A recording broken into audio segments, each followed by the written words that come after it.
Olá, começa agora o Direto ao Ponto. O programa de hoje faz parte de uma série de entrevistas voltadas para as eleições que se aproximam. O tema que vamos abordar é atual: intolerância política e as consequências do extremismo nas relações pessoais. Nossa entrevistada é Ananda Marques, mestra em Ciência Política pela Universidade Federal do Piauí e integrante do Grupo Executivo de Rede Brasileira de Mulheres Cientistas.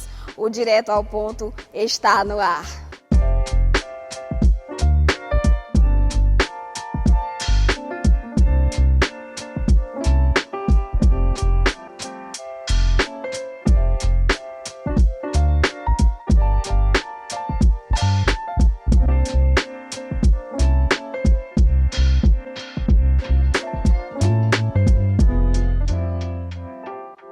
Ananda Marques, cientista política, seja muito bem-vinda à TV Assembleia, ao programa Direto ao Ponto. A gente tem visto números que têm chegado até a gente de 26 casos de assassinatos por motivação política.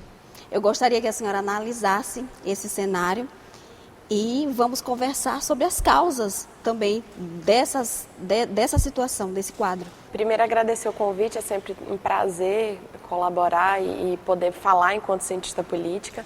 E a violência política no Brasil, ela hoje é um problema que a gente precisa discutir, né? Esse é um tema polêmico, porque, como você mesma falou, 26 casos de assassinato, mas quando a gente vai pensar aí, por exemplo, em atentados, em situações de briga generalizada, né, alguns até mesmo atos de violação mesmo de direitos políticos das pessoas por motivações e divergências políticas.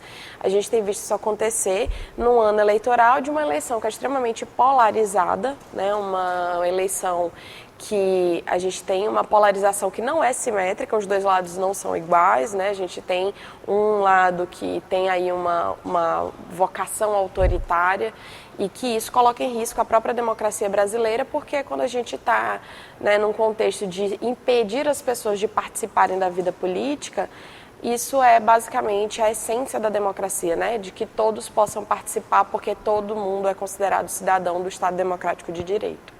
Até que ponto e de que forma a intolerância política pode ameaçar o processo democrático brasileiro? A gente tem que pensar em duas dimensões, né? Primeiro, no que diz respeito aos candidatos e candidatas, né? E no Brasil, infelizmente, a gente tem um histórico e um elevado número de situações de violência política de gênero, né? Que é uma violência política que tem um viés de gênero, geralmente atinge mais mulheres do que homens, né? E tem a dimensão aí do eleitorado, né? Então, por exemplo, candidatos que são ameaçados, candidatos que sofrem atentados, candidatos que têm os seus direitos de participação política negados ou até mesmo violados de fato, né?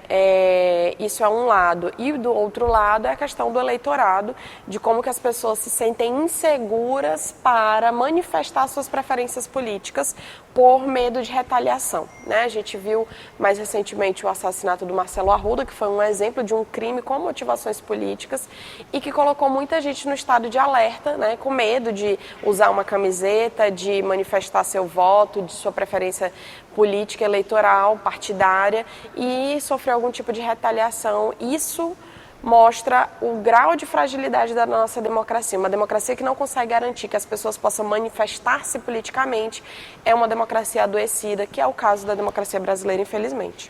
De que forma as mulheres sofrem essa questão da intolerância política? Você falou em violência de gênero para a intolerância política. De que forma as mulheres, as candidatas, estão sofrendo isso? Bom, a violência política de gênero, ela é aquela violência que, enfim, um ato violento, seja uma ameaça, uma agressão, seja o assassinato, né, com um viés de gênero. O que é que isso significa? Que a ofensa, por exemplo, ela e quando é direcionado para as mulheres, ela vai estar associada a uma dimensão, por exemplo, da sexualidade feminina, né, de atacar a moral dessa mulher, atacar o lugar dela de mulher na sociedade. Então, nós temos vários exemplos, né? A Manuela Dávila, por exemplo, é uma figura que sofre com violência política de gênero há anos nesse país. Ela sofre ameaças, por exemplo, de estupro, né, a xingamentos que estão associados ao corpo dela, ao lugar dela de mulher. E isso é um problema que não só impede as mulheres de participarem da vida pública, mas inclusive nos fere como mulheres eleitoras. Né, quando as nossas representantes elas são desrespeitadas, elas são ameaçadas, isso acaba, né, prejudicando os direitos de todas as mulheres. Né? Uma mulher que é silenciada, somos todas nós sendo silenciadas. Como lidar com esse tipo de violência e também o tipo de violência contra os candidatos que são homossexuais, por exemplo? O poder, ele é historicamente masculino. E as instituições políticas foram construídas à imagem e semelhança dos homens brancos heterossexuais, né? Então, por isso que quando a gente vê os espaços de poder, as pessoas que ocupam são todas muito parecidas.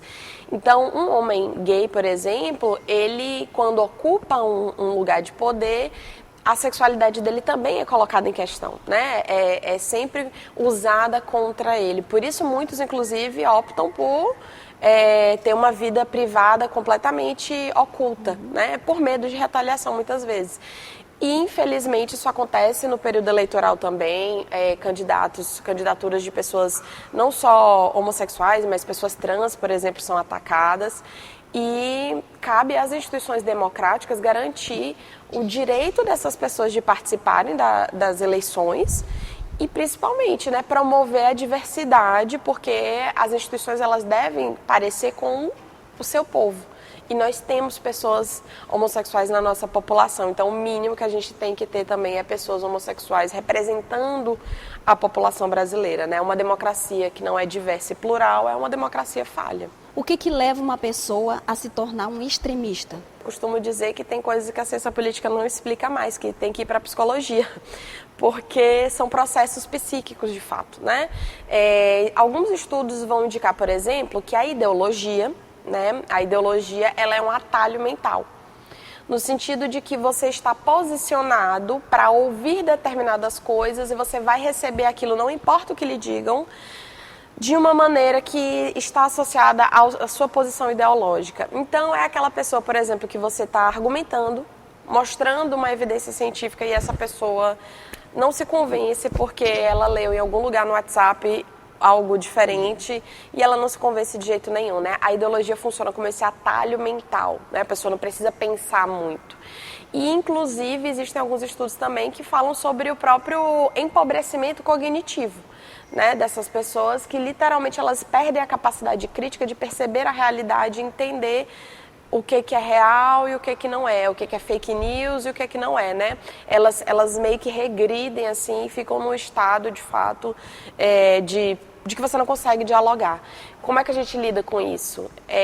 Eu acho que as instituições, elas têm um poder, mas é limitado. Nesse caso, eu acho que é uma construção mais pessoal mesmo, familiar, de como é que as famílias vão enfrentar isso, como é que a gente vai meio que resgatar essas pessoas, porque são pessoas que estão, de fato, num lugar de obscuridade mental.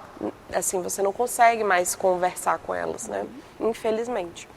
A senhora acredita que as redes sociais estimulam a intolerância política? Tem uma coisa complicada e que precisa ser regulamentada, que são os algoritmos, né? O algoritmo é o script, é o código que vai fazer com que você, na rede social, você tenha acesso mais a um conteúdo ou a outro. E o algoritmo, ele acaba promovendo essas bolhas virtuais, né? De você ter acesso a só um tipo de informação. Isso é perigoso e a gente já vê, né, tem um tempo que a gente está vendo que isso tem um impacto eleitoral. O Facebook, por exemplo, os dados do Facebook são usados para influenciamento de informações. E o voto, o que mais determina o voto é a informação. É você ter acesso à informação. Por isso que a gente tem propaganda eleitoral gratuita, porque a informação ela é o pilar da escolha do eleitor. Então, a rede social ela acaba tendo um poder de influenciamento, de reforço dessas bolhas, né? A rede social ela ela não muda voto, mas ela reforça o voto e ela coloca o indivíduo nessa bolha de informação. A gente precisa regular isso? Não sei. A gente precisa ter mais clareza sobre os algoritmos das empresas que têm redes sociais? Talvez, né? É uma discussão que precisa ser feita porque isso tem impacto na democracia. A gente vê grupos familiares, de certa forma, até se agredindo através do WhatsApp. Como é que a senhora vê isso, essa relação? Eu acho que cabe muito a cada um decidir como que lida, né? Eu acho que as pessoas têm que ter liberdade. Às vezes tem alguém que consegue, por exemplo, lidar com outro que pensa muito diferente. Tem gente que resolve não lidar, né? E simplesmente se afastar. Mas a gente precisa voltar para um grau de civilidade, de respeito ao outro que pensa diferente de mim, mas que tem o direito de existir. Acho que o grande perigo é quando essa diferença ela acaba levando a uma intolerância e pelo outro ser diferente de mim eu quero aniquilar, eu quero eliminar esse outro. Aí isso é um enorme perigo e a gente vai ter que enfrentar, né? Seja lá quem ganha a eleição de 2022, as pessoas vão continuar existindo, as famílias vão continuar existindo, a gente vai continuar convivendo com pessoas de um lado ou de outro e a gente precisa encontrar um caminho aí como país mesmo, né? Como nação, para voltar a conviver com o mínimo de civilidade, porque hoje nós estamos vivendo a completa barbárie, né? Principalmente de um lado contra o outro. Como é que os candidatos em si podem contribuir para evitar esses conflitos de intolerância política? Olha, o candidato muitas vezes é o espelho do seu eleitorado e vice-versa, né? Então, um candidato, por exemplo, que tem um discurso de aniquilação do outro, agressivo, violento, promoção de armamentos, por exemplo, ele está incentivando a violência política, né? Ele está incentivando não só a disputa eleitoral, mas a própria violência mesmo. Então, assim, o candidato é muito responsável. Eu, particularmente, acho que candidatos deveriam ser responsabilizados legalmente, né? Acho que deveria haver algum tipo de sanção para aquele candidato que promove esse tipo de violência. E ao mesmo tempo, fica muito difícil de como é que as pessoas ouvem isso, né, também, porque o candidato é responsável pelo que ele fala, mas ele também não pode ser responsável por tudo que as pessoas ouvem. Eu entendo isso também, né? A gente precisa ter também uma ponderação de que nem tudo é responsabilidade do candidato, mas muito do que acontece tem ao menos um incentivo, né? O que ele fala, o que ele discursa faz diferença. Como lidar com o preconceito causado pela intolerância política, no caso para os cidadãos, para os eleitores? Todo preconceito, as pessoas têm diferentes formas de lidar, né? Acho que o problema desse ano é que a gente tem uma parcela significativa da população que é extremista e que está armada. Tem mais pessoas armadas nesse país. Nos últimos 4 anos, mais pessoas tiveram acesso a armamentos. Então, é diferente, por exemplo, de lidar com alguém que tem preconceito contra você e você consegue voltar para sua casa e não ter mais contato. Uma pessoa que está armada, ela é mais perigosa, né? Então, assim, eu diria para as pessoas terem bastante cuidado esse ano, né? Em situações principalmente de manifestação política, em situações de trânsito, de estou num restaurante conversando sobre alguma coisa, eu acho que as pessoas têm que ter cuidado. Cientista política, Ananda Marques, muito obrigada pela sua entrevista e fique sempre à vontade para voltar à TV Assembleia. Eu que agradeço, gente, é um prazer estar aqui. Obrigada. Encerramos aqui mais um Direto ao Ponto. Acompanhe a nossa programação pelas redes sociais. Muito obrigada pela sua companhia e até o próximo programa. Tchau.